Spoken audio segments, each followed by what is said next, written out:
Hello, എല്ലാവർക്കും നമസ്കാരം. എല്ലാവർക്കും നമ്മുടെ പുതിയൊരു വീഡിയോയിലേക്ക് സ്വാഗതം. അപ്പോൾ ഇന്ന് ഞാൻ വന്നിരിക്കുന്ന ഒരു ക്ലീനിങ് വീഡിയോ ആയിട്ടാണ് കേട്ടോ. അപ്പോൾ ഒരു കമൻറ്റ് കണ്ടിരുന്നു, ഈ ബിസി ലൈഫിൽ ക്ലീനിങ് ഒക്കെ എങ്ങനെയാണ് ചെയ്യണമെന്ന് ചോദിച്ചിട്ടുണ്ടായിരുന്നു. ക്ലീനിങ് വീഡിയോ ഒക്കെ ഞാൻ കുറേ ഇട്ടിട്ടുള്ളതാണ്. പക്ഷേ ഇപ്പോൾ കുറേ നാളായില്ലേ ക്ലീനിങ് വീഡിയോ ഇട്ടിട്ട്. അപ്പോൾ കൂട്ടുകാർക്കൊരു മോട്ടിവേഷൻ ആയിക്കോട്ടെ എന്ന് വിചാരിച്ചു.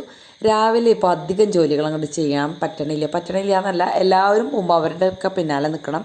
അപ്പോൾ അതുകൊണ്ട് അത്ര അങ്ങോട്ട് പറ്റണില്ല. രാത്രി 5 ശ്രീകുട്ടൻ ചേട്ടനൊക്കെ നേരം വൈകില്ലേ വരണേ. അപ്പോൾ ഇഷ്ടം പോലെ സമയമുണ്ട് കേട്ടോ. അപ്പോൾ വൈകുന്നേരം വന്നുങ്ങാണ്ട് ഉള്ള ചോറും ഇത്തിരി കറിയൊക്കെ ചൂടാക്കി ഞാൻ ആദ്യത്തിന് വിശപ്പ് മാറ്റും കേട്ടോ. അത് കഴിഞ്ഞ് കുറച്ച് നേരമൊക്കെ ഒന്ന് റെസ്റ്റ് എടുക്കും. അത് കഴിഞ്ഞ് ആദ്യം തന്നെ അലക്കാനായിട്ട് പോരും. വാഷിംഗ് മെഷീൻ 2 ദിവസമായിട്ട് കംപ്ലൈൻ്റ് ആണ് കേട്ടോ. 2 ദിവസമല്ല, ഇന്ന് ഈ വീഡിയോ എടുക്കണേൻ്റെ രാവിലെ കംപ്ലൈൻ്റ് ആയി. അപ്പോൾ പിന്നെ വേറൊരു നിവൃത്തിയില്ലല്ലോ. മുന്നേ അലക്കിയതൊക്കെ അവിടെ എടുത്തു വെച്ചിട്ടുണ്ട്, മടക്കി വെക്കാനായിട്ട് വെച്ചിട്ടുണ്ട് കേട്ടോ. അപ്പോൾ ഇതും കൂടി ആയി. അപ്പം ഞാൻ വേഗം വന്ന്, ഇനി കൂട്ടിയിട്ടുണ്ടെങ്കിൽ റെഡി ആവില്ല. അപ്പം അന്ന് വൈകുന്നേരം അലക്കുകയാണ് നല്ലത്. എത്രയായാലും അത് അങ്ങനെയൊക്കെ തന്നെയാണ് നല്ലത്. കറക്റ്റായിട്ട് ഉണങ്ങി കിട്ടും. വർഷക്കാലം ആകുമ്പോൾ നമ്മൾ തുണികൾ കൂട്ടി വയ്ക്കുന്നതൊന്നും അത്ര നല്ലതല്ലല്ലോ. പിന്നെ എന്തായാലും നമ്മൾ ജോലി കഴിഞ്ഞ് വരുമ്പോൾ ചിലപ്പോൾ നനഞ്ഞിട്ടുണ്ടാവും. പിന്നെ അത് കരിമ്പനടിക്കാനും അങ്ങനെയൊക്കെ ആവും. അപ്പം അന്നാന്ന് അലക്കുക എന്നുള്ളത് പ്രധാനപ്പെട്ട ഒരു കാര്യമാണ് കേട്ടോ, വർഷക്കാലത്ത് പ്രത്യേകിച്ചും. അപ്പോൾ തന്നെ ആ തുണികൾ കഴുകി ഉണങ്ങി മടങ്ങിയിരുന്നാൽ തന്നെ നമ്മുടെ വീട്ടിൽ പകുതി വൃത്തി വരും. അപ്പോൾ കണ്ടില്ലേ, സൺഡേയിൽ ആക്കിയിട്ട് ഞാൻ മടക്കി വെച്ചിരുന്നതാണ്. അലമാരിയിലേക്ക് എടുത്തു വെച്ചിട്ടുണ്ടായിരുന്നില്ല എന്ന് മാത്രമേ ഉള്ളൂ കേട്ടോ. പിന്നെ കുറച്ച് തുണികൾ തീരെ ഉണങ്ങിയിട്ടുണ്ടായിരുന്നില്ല. അപ്പോൾ അതാണ് അവിടെ കിടന്നിരുന്നത്. അതിപ്പോൾ ഒന്നും കൂടി ഉണങ്ങി എടുത്തു കൊണ്ടുവരണം മടക്കി വയ്ക്കാനായിട്ട്. പിന്നെ ഇന്നത്തെ കഴുകിയും കൂടി ഇട്ടു കേട്ടോ. അപ്പം ഞാൻ വിചാരിച്ചു അലമാരിയിലൊക്കെ തുണികൾ വേഗം റെഡിയാക്കി വെക്കാമെന്ന് വിചാരിച്ചു. പിള്ളേരുടെ റൂമിൽ ഒരു അലമാരി വെച്ചാൽ ശ്രീകുട്ടൻ്റെ റൂമിലാണ് അലമാരി കിടക്കുന്നത്. ആദ്യത്തെ വേറെ റൂമിലാണെങ്കിലും അലമാരിയൊക്കെ ഒന്നും മാറ്റിയിട്ടില്ല കേട്ടോ.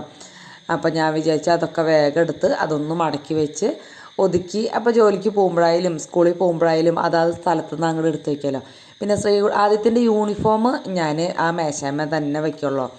എന്നുവെച്ചാൽ എന്തായാലും 2 ജോഡി യൂണിഫോമുള്ളൂ. അപ്പോൾ പിന്നെ അത് മാറി മാറി കഴുകി ഉണങ്ങി കഴിഞ്ഞാൽ അവൻ്റേതൊക്കെ അവിടെ എടുത്ത് വയ്ക്കും. പിന്നെ പിറ്റേ ദിവസത്തേക്ക് എനിക്ക് ഇടാനുള്ളതും ഞാൻ മാറ്റി വയ്ക്കും കേട്ടോ. ചേട്ടൻ്റെ ശ്രീകുട്ടനും പിന്നെ നമ്മുടെ ഇഷ്ടത്തിന് മാറ്റി വെച്ചാൽ ശരിയാവില്ല. ആദ്യം പിന്നെ യൂണിഫോം ആയതുകൊണ്ട് എനിക്ക് എൻ്റെ ഇഷ്ടത്തിന് അതവിടെ എടുത്ത് വെച്ചാൽ ശരിയാവും കേട്ടോ.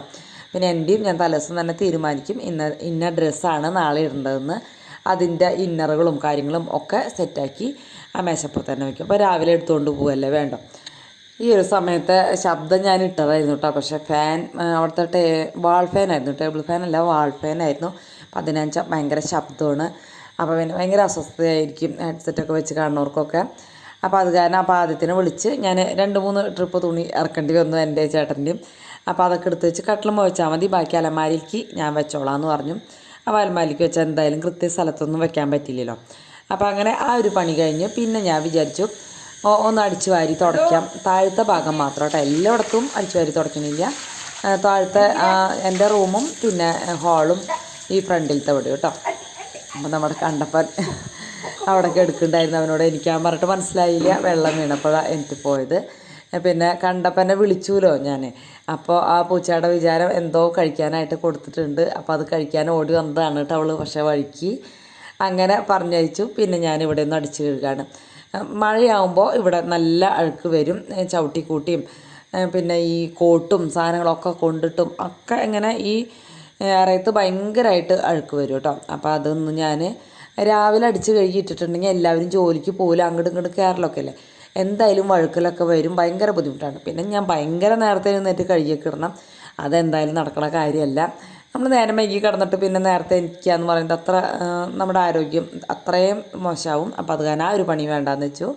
അപ്പം ഞാൻ രാത്രിയാണ് ഇതൊക്കെ കഴുകി അവിടെ തുടച്ച് വൈപ്പ് ചെയ്ത് വൃത്തിയാക്കി ഇടും കേട്ടോ. എല്ലാ ദിവസമൊന്നും ചെയ്യില്ല. വൃത്തികേടാണെന്ന് തോന്നുന്ന ദിവസമാണ് ഈ അടിച്ചുകഴിൽ പരിപാടിയൊക്കെ നടത്തുക. തുടയ്ക്കലും എല്ലാ ദിവസവും ഇല്ല, എന്നാലും 1-2 അങ്ങനെ ഇങ്ങനെയൊക്കെ ചെയ്യും. ആദ്യത്തിനും കൂടി എന്നെ സഹായിക്കുന്നുണ്ട് കേട്ടോ. എനിക്ക് വെള്ളം കൊണ്ടൊഴിച്ച് തരുന്നുണ്ട്. എന്താ വെച്ചാൽ നമ്മൾ അല്ലെങ്കിൽ ആ സൈഡിലത്തെ പൈപ്പിലേക്ക് പോകണം. അവിടെ വെച്ചാൽ പുല്ല് അത്യാവശ്യമുണ്ട്. അപ്പോൾ അവിടെ നിന്ന് ഈ നേരത്ത് പിടിക്കുന്നത് അത്ര നല്ലതല്ല. അത് കാരണം കൊണ്ട് പിന്നെ മാറ്റൊക്കെ കഴുകിയിട്ടുണ്ടായിരുന്നു, അതും കൊണ്ടിട്ടു. പിന്നെ ഞാൻ നോക്കിയപ്പോഴും പെട്ടെന്ന് നമുക്ക് വെയിൽ കഴിഞ്ഞ് വർഷക്കാലം ആകുമ്പോൾ ഈ വാതിലും അലമാരിയും ഒക്കെ ഒരു പൂത്ത പോലെ ഒരു വെള്ള കളറൊക്കെ. അപ്പോൾ അതൊക്കെ ഒന്ന് തുടച്ച് വൃത്തിയാക്കി. എനിക്ക് അങ്ങനെയൊക്കെ കണ്ടു കഴിഞ്ഞാൽ പിന്നെ ഉറങ്ങാൻ പറ്റില്ല കേട്ടോ. ആകെ ചൊറിച്ചലും ബുദ്ധിമുട്ടും ഭയങ്കര വിഷമങ്ങളാണ്. അപ്പോൾ അത് കാരണം മുറി ക്ലീൻ അല്ലെങ്കിൽ എനിക്ക് ഉറങ്ങാൻ കിടക്കാൻ ഒരു സ്വസ്ഥത ഉണ്ടാവില്ല. അത് കാരണം കൊണ്ട് ഞാൻ വേഗം വാതിലൊക്കെ ഒന്ന് തുടച്ചു. അതുപോലെ അലമാരിയും ജനലകളുമ്പോൾ പൊടി ഉണ്ടായിരുന്നു. ഇനിയിപ്പോൾ വർഷക്കാലം ആയതുകൊണ്ട് അത്ര വലിയ പൊടി ഒന്നും നമുക്ക് കിട്ടില്ല. അപ്പോൾ അതൊക്കെ ഒന്ന് തുടച്ചു കേട്ടോ. പിന്നെ ആദ്യത്തിൻ്റെ ശ്രീകുട്ടൻ്റെയും റൂം അവർക്ക് വൃത്തിയാക്കി ഇടുന്നതുകൊണ്ട് കുഴപ്പമൊന്നുമില്ല. പക്ഷേ അവർ തന്നെ ഏറെക്കുറെയൊക്കെ അവർ തന്നെ അവരുടെ റൂമുകൾ ക്ലീൻ ചെയ്യും കേട്ടോ. പിന്നെ ഞാൻ അടിഭാഗം ഒന്ന് അടിച്ചു വാരൽ മുന്ന് കഴിഞ്ഞിട്ടുണ്ടായിരുന്നു, ഒന്ന് തുടച്ചും കൂടി ഇട്ടു. അങ്ങനെ ബെഡ്റൂം ക്ലീനായി. നമ്മുടെ സിറ്റ് ഔട്ടും തുണികളും ഒക്കെ റെഡി ആയില്ലേ. ഇനിയിപ്പോൾ ഞാൻ വിചാരിച്ചു ആ ഹോളൊന്ന് റെഡിയാക്കാമെന്ന് വിചാരിച്ചു കേട്ടോ. അങ്ങനെ ഹോളും കൂടി ഒന്ന് അടിച്ചു വാരി അവിടെ പൊടികളുള്ളിടത്തൊക്കെ ഒന്ന് തുടച്ചു. ജനലകളും സാമീര അവിടെ ഇരിക്കുന്നിടത്ത് വല്ലാണ്ട് തുടയ്ക്കാൻ നിന്നില്ല കേട്ടോ. വെച്ചാൽ അതൊക്കെ എടുത്ത് തുടയ്ക്കണം. അപ്പം അതിനുള്ള സമയമില്ല. ശ്രീകുട്ടനും ചേട്ടനൊക്കെ വരാണ്ട സമയം ഏറെ കുറേ ആയി തുടങ്ങിയിട്ടുണ്ട്. ഇത്രയും ജോലികൾ കഴിഞ്ഞപ്പോഴേക്കും വെള്ളം തയ്ച്ചിട്ട് ഒരു പ്രാവശ്യം വെള്ളം കൊണ്ടുവച്ചതായിരുന്നു കേട്ടോ മേശമേ. അപ്പോൾ അതെടുത്ത് കുടിച്ചതാണ്. പിന്നെ എൻ്റെ തുടയ്ക്കലൊക്കെ കഴിഞ്ഞ് പിന്നെ ഞാൻ താഴെ തുടയ്ക്കാനുള്ള പരിപാടി ഇത്രയും തുടച്ചെത്തിയപ്പോഴേക്കും ശ്രീകുട്ടൻ വന്നു. അപ്പം ചെരുപ്പ് ഊരാത്തതിന് പറയേണ്ട, അത് കോണീൻ്റെ അടിയിലാണ് വെക്കുക. അതുകൊണ്ടാണ് വണ്ടിയും ഇരുന്നിട്ടല്ലേ വരുന്നത്. കോണീൻ്റെ അടിയിൽ കൊണ്ടുവയ്ക്കും. പുറത്തിട്ടുണ്ടെങ്കിൽ പട്ടിയൊക്കെ അടിച്ചു കൊണ്ടുപോകും. അത് കാരണം കൊണ്ട് ആദ്യത്തിൻ്റെ നല്ലൊരു ചെരുപ്പ് പൊട്ടിച്ച് കാട്ടി കളഞ്ഞു കേട്ടോ പട്ടി. അത് കാരണം പുറത്ത് ചെരുപ്പുകളും ഹെൽമെറ്റും കോട്ടും ഒന്നും പുറത്തൊന്നും വയ്ക്കാൻ പറ്റില്ല. പൊക്കകത്ത് തന്നെ കൊണ്ടുവയ്ക്കുകയാണ് കേട്ടോ ചെയ്യാം. അങ്ങനെ അവരകത്ത് കയറി. ഇപ്പം ചോറ് കുറച്ചേ ഉണ്ടായിരുന്നുള്ളൂ. അപ്പം ഞാൻ പറഞ്ഞിട്ടുണ്ടായിരുന്നു പൊറോട്ട വാങ്ങിച്ചോളാൻ. അങ്ങനെ മുട്ടക്കറിയും പൊറോട്ടയാണ് കേട്ടോ ഇന്നത്തെ ഫുഡ്. ഇപ്പോൾ മുട്ടക്കറിയൊന്നും കാണിച്ചില്ല. ക്ലീനിങ്ങും മുട്ടക്കറി എല്ലാതും കൂടി ആവണ്ടല്ലോ എന്ന് വിചാരിച്ചിട്ട് അത് കാണിക്കാണ്ടിരുന്നത്. പിന്നെ പിറ്റേ ദിവസത്തേക്ക് മുതിര വെള്ളത്തിലിട്ടും. പിന്നെ പപ്പായയും മുതിരയും കൂടി വെക്കാമെന്ന് വിചാരിച്ചു കേട്ടോ. മുതിര ഇത്തിരി പോരായി ഉണ്ടോയെന്ന് തോന്നി. രാവിലെ നന്നായിട്ട് കറി വേണം കേട്ടോ. എല്ലാവരും പാത്രത്തിലേക്കൊക്കെ ആക്കണ്ടല്ലേ. പിന്നെ രാവിലെ എഴുന്നേറ്റ് ഒരു ചായയൊക്കെ വെച്ച് കുടിച്ച് പിന്നെ ചോറ് തിളപ്പിച്ചിറക്കി വെച്ചിട്ടുണ്ടായിരുന്നു. അതൊന്ന് വാർത്ത് വെച്ചു.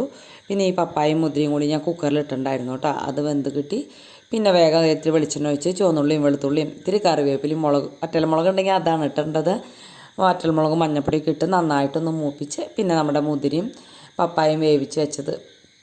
പപ്പായ ഒക്കെ സെപ്പറേറ്റ് ആണ് കേട്ടോ. രണ്ടും ഞാൻ വേവിച്ചത് അല്ലെങ്കിൽ കുഴയുമെന്ന് വിചാരിച്ചിട്ട് പിന്നെ നന്നായിട്ട് വെള്ളം വറ്റിച്ചെടുത്തു. പക്ഷേ ശ്രീകുട്ടന് ചേട്ടന് എനിക്കിത് ഭയങ്കര ഇഷ്ടപ്പെട്ടു. ആദ്യത്തിന് പപ്പായയിൽ മിക്സ് ചെയ്തുകൊണ്ട് രണ്ടും സെപ്പറേറ്റ് വെക്കണം. ഒരുമിച്ച് വെച്ച കാരണം അത്ര നന്നായില്ല എന്നാണ് നമ്മുടെ ആദ്യത്തിൻ്റെ ഒരു അഭിപ്രായം കേട്ടോ. അങ്ങനെ അപ്പോഴേക്കും ഞാൻ ആദ്യത്തിൻ്റെ പോവുകയാണ്. അപ്പം ഞാൻ വേഗം ടാറ്റ താടാന്നൊക്കെ പറഞ്ഞു അങ്ങനെ പോയി. ഞാനും ജോലിക്ക് പോയി, എല്ലാവരും പോയി. പിന്നെ ഞാൻ വൈകുന്നേരം അപ്പോൾ രാവിലെ മുറ്റടിക്കാനും ഒന്നിനും ഇപ്പം സമയം കിട്ടില്ല കേട്ടോ. പിന്നെ പെട്ടഞ്ഞിട്ട് വേണം, ഞാൻ പറയില്ല 6 മണിക്ക് കഴിഞ്ഞിട്ട് 10ക്കാണ് ഇപ്പോൾ ജോലികൾ ചെയ്യുള്ളൂ. അപ്പോൾ വൈകുന്നേരമാണ് ഇപ്പോൾ ജോലികൾ. അപ്പോൾ വൈകുന്നേരം വന്നപ്പോൾ ഇന്ന് ഇരുട്ടൊന്നായിട്ടുണ്ടായില്ല. പിറ്റേ ദിവസമാണ് കേട്ടോ ഇത്. അപ്പം ഞാൻ ഈ ഒരു ദിവസത്തെയും കൂടി കാണിക്കാമെന്ന് വിചാരിച്ചു. അപ്പോൾ മുറ്റടിക്കുന്നതും എല്ലാതും ഉൾപ്പെടുത്തണ്ടേ. ക്ലീനിങ് എങ്ങനെ മാനേജ് ചെയ്യണമെന്ന് ചോദിച്ചു കഴിഞ്ഞാൽ ഏറെക്കുറെ എല്ലാതും ഉൾപ്പെടുത്തണമല്ലോ. അപ്പോൾ പറ്റുന്ന പോലെയൊക്കെ ഉൾപ്പെടുത്തിയിട്ടുണ്ട്. അപ്പോൾ അങ്ങനെ വന്ന വഴി വേഗം മുറ്റടിച്ചിട്ടു. അവിടെ ഇരുമ്പമുളിയുടെ അല്ലയോ അതൊക്കെ വീണ് കിടക്കുന്നുണ്ടായിരുന്നു. പിന്നെ ഞാൻ വേഗം പോയി പിസ്സ ഉണ്ടാക്കാമെന്ന് വിചാരിച്ചു കേട്ടോ. ബീഫ് കുറച്ചെടുത്ത് വെച്ചിട്ടുണ്ടായിരുന്നു സൺഡേയിലത്തെ. അപ്പോൾ അതെടുത്ത് വെച്ചിട്ടുണ്ട്. പിന്നെ ഒരു 1.5 കപ്പ് മൈദ, ഒരു 1/2 കപ്പ് പാൽ ഒഴിച്ചിട്ടുണ്ട്. അല്ലെങ്കിൽ പാൽപ്പൊടി ഇടാം കേട്ടോ. പാൽ തന്നെ വേണമെന്നില്ല, പാൽപ്പൊടി ആയാലും മതി. ഈസ്റ്റ് 1 ടീസ്പൂണാണ് ഞാൻ ചേർത്ത് കൊടുത്തത്. അത് കുറയ്ക്കൊന്നും വേണ്ട കേട്ടോ. ഈസ്റ്റൊക്കെ അത്യാവശ്യം വേണം. പിന്നെ നുള്ള് ഉപ്പിട്ട് കൊടുത്തിട്ടുണ്ട്.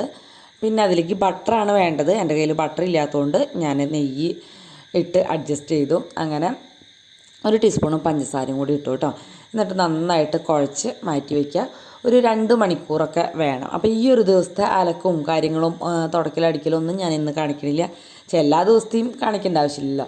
ഇന്നലത്തെ വീഡിയോയിൽ അല്ലെങ്കിൽ മുന്നത്തെ കുറച്ച് നേരത്തെ കാണിച്ചതിൽ ഇല്ലാത്തത് എന്തൊക്കെയോ പറഞ്ഞു അല്ലേ. ഇല്ലാത്തത് മാത്രമാണ് ഞാൻ പിറ്റേ ദിവസത്തിൽ ഉൾപ്പെടുത്തിയിട്ടുള്ള 2 ദിവസത്തെ വൈകുന്നേരത്തെ വീഡിയോ ആണ് കേട്ടോ ഇത്. അപ്പോൾ അങ്ങനെ ഇത് ആക്കി വെച്ചിട്ട് പിന്നെ ഞാൻ പോയി അലക്കലും കുളിക്കലും അടിച്ചു വാരലും അങ്ങനത്തെ പണികളൊക്കെ ചെയ്തു വന്ന് പിന്നെ ഇത്രയ്ക്കും വെജിറ്റബിൾസാണ് എൻ്റെ കയ്യിൽ ഉണ്ടായിരുന്നത്. അതുപോലെ ബീഫൊന്ന് ഫ്രൈ ആക്കി മാറ്റി വെച്ചു. പിന്നെ ഇതെടുത്തിട്ട് കുറച്ച് ഓയിലും കൂടി സ്പ്രെഡ് ചെയ്ത് വീണ്ടും നന്നായിട്ട് ഒന്നും കൂടി കുഴച്ചെടുത്തു. അതിൽ നിന്ന് പകുതി എടുത്ത് ഒരു പാനിലിട്ടിട്ട് അങ്ങനെ പരത്തി. നോൺ സ്റ്റിക്ക് പാനാണ് കേട്ടോ. അപ്പോൾ കൈ കൊണ്ട് തന്നെ ഒന്ന് നന്നായിട്ട് പരത്തി പിന്നെ ഫോർക്ക് വെച്ചിട്ടൊന്ന് കുത്തി കൊടുത്തു, പൊളച്ച് വരാതിരിക്കാൻ വേണ്ടിയിട്ട് കേട്ടോ. പിന്നെ അതിലേക്ക് ആദ്യം ഞാൻ പിസ്സ സോസ് റെഡിമെയ്ഡായിട്ട് വാങ്ങിക്കുകയാണ് ചെയ്തത് കേട്ടോ. ഇത്തിരി മയണോയ്സും കൂടി മിക്സ് ചെയ്യണം, നല്ലതാണ്. എൻ്റെ കയ്യിൽ മയണോയ്സ് ഉണ്ടായില്ല. അപ്പോൾ മയണോയ്സും പിസ്സ സോസും കൂടി മിക്സ് ചെയ്തിട്ട് നന്നായിട്ടൊന്ന് എല്ലായിടത്തും സ്പ്രെഡ് ചെയ്ത് കൊടുക്കുക കേട്ടോ. അപ്പോൾ അതാണ് അതിൻ്റെയൊക്കെ ടേസ്റ്റ് എന്ന് പറയുന്നത്. ഇപ്പോൾ നമ്മൾ ഈ പിസ്സ സോസ് ഉണ്ടാക്കാൻ നിൽക്കണേറ്റൊക്കെ എളുപ്പം. ഇപ്പോൾ അധികം റേറ്റ് ഒന്നും ഇല്ല കേട്ടോ, ചെറിയ പാക്കറ്റുകളൊക്കെ വരുന്നുണ്ട്. എല്ലാതും സോസും എല്ലാം ഇത് ഉണ്ടാക്കിയിട്ട് നമ്മൾ പിസ്സ ഉണ്ടാക്കുമ്പോൾ നമുക്ക് ഭയങ്കര വലിയൊരു ജോലിയായി മാറും. അപ്പോൾ അതിലും ഭേദം കഴിക്കാണ്ടിരിക്കുന്നതെന്ന് തോന്നുന്നു. അതിനേക്കാളും നല്ലത് സോസുകൾ പുറത്തുനിന്ന് വാങ്ങിക്കുക കേട്ടോ. അപ്പോൾ അതൊരു വലിയൊരു പണി കുറഞ്ഞു കിട്ടും. പിന്നെ സോസ് സ്പ്രെഡ് ചെയ്ത് കഴിഞ്ഞ് പിന്നെ വെജിറ്റബിൾസും ബീഫും നിരത്തി വെച്ചു. അപ്പോൾ 2 ലെയർ വേണമെങ്കിൽ നമുക്ക് ചീസ് ഇടാം കേട്ടോ. ആദ്യം ചീസ് ഇട്ടിട്ട് വെജിറ്റബിൾസും ബീഫ് ഇട്ടിട്ട് വീണ്ടും ചീസ് ഇടാം. ഞാൻ 1 ലെയർ ചീസ് ഇട്ട് കൊടുത്തിട്ടുള്ളൂ. എന്നിട്ട് ഇതിന് അത്യാവശ്യം ചീസ് നന്നായിട്ടുണ്ടായിരുന്നു. അടിപൊളി ടേസ്റ്റാണ്. കൂട്ടുകാരെ ഉണ്ടാക്കി നോക്കിയോളൂ. ഭയങ്കര ഈസിയല്ലേ ഈ സോസൊക്കെ പുറത്തുനിന്ന് മേടിച്ചാൽ. കുറച്ച് ബീഫോ ചിക്കനൊക്കെ ബാലൻസ് വരുന്നത് മാറ്റി വെച്ച് ഒന്ന് ഫ്രൈ ആക്കി എടുക്കുക, എന്നിട്ട് ഇത് എടുക്കാം കേട്ടോ. നല്ല ഇഷ്ടപ്പെട്ടു എല്ലാവർക്കും. ഇതൊക്കെ നമ്മൾ ഇതേപോലത്തെ പീസൊക്കെ വാങ്ങിക്കാൻ പോയി 1200 രൂപയ്ക്കൊക്കെ ആവും കേട്ടോ. ഇത്ര ഫില്ലായിട്ട് ബീഫൊക്കെ മിക്സ് ചെയ്തൊക്കെ എടുക്കണമെങ്കിൽ ഭയങ്കര റേറ്റാണ്. കൂട്ടുകാർക്ക് അറിയുന്നുണ്ടാവും കുറേ പേർക്കൊക്കെ. അപ്പോൾ എൻ്റെ ഇന്നത്തെ വീഡിയോ ക്ലീനിങ് വീഡിയോയും ഈ പിസ്സയുടെ വീഡിയോയും ഒക്കെ ഇഷ്ടപ്പെട്ടെങ്കിൽ ഒന്ന് ലൈക്ക് അടിക്കാനും കമൻറ്റ് എഴുതാനും അതുപോലെ തന്നെ ഒന്ന് സബ്സ്ക്രൈബ് ചെയ്യാനും മറന്നു പോയത് കേട്ടോ. സബ്സ്ക്രൈബ് ചെയ്യാത്തവരൊക്കെ ഉണ്ട്, കാണുന്നുണ്ട്. എനിക്കത് നമ്മുടെ റിപ്പോർട്ടിൽ കാണാം കേട്ടോ, സബ്സ്ക്രൈബ് ചെയ്യാത്തവർ കാണുന്നതൊക്കെ എത്ര % ഉണ്ട്, എത്ര ആൾക്കാരുണ്ടെന്നൊക്കെ. അപ്പോൾ അതുകൊണ്ടാണ് പറയുന്നത്. അപ്പോൾ സബ്സ്ക്രൈബ് ചെയ്യാത്തവർ എന്തായാലും ഒന്ന് സബ്സ്ക്രൈബ് ചെയ്ത് വെച്ചോളാം. അതാലാണ് എൻ്റെ ഇതേപോലത്തെ ക്ലീനിങ്ങും കുക്കിങ്ങും എൻ്റെ ലൈഫ് സ്റ്റൈല് അങ്ങനെ എല്ലാതും ഞാനിതിൽ കാണിച്ചിട്ടുണ്ട്. കുറേ വീഡിയോസുകളൊക്കെ ഇട്ടിട്ടുണ്ട്. പുതിയ കൂട്ടുകാരോടാണ് കേട്ടോ ഞാനിത് പറഞ്ഞത്. എൻ്റെ സ്ഥിരമായിട്ടുള്ള കൂട്ടുകാർക്കൊക്കെ അതൊക്കെ അറിയാമെന്ന് എനിക്കറിയാം. അപ്പോൾ ഓക്കെ, തിങ്കളാഴ്ച രാവിലെ 9 മണിക്കാണ്.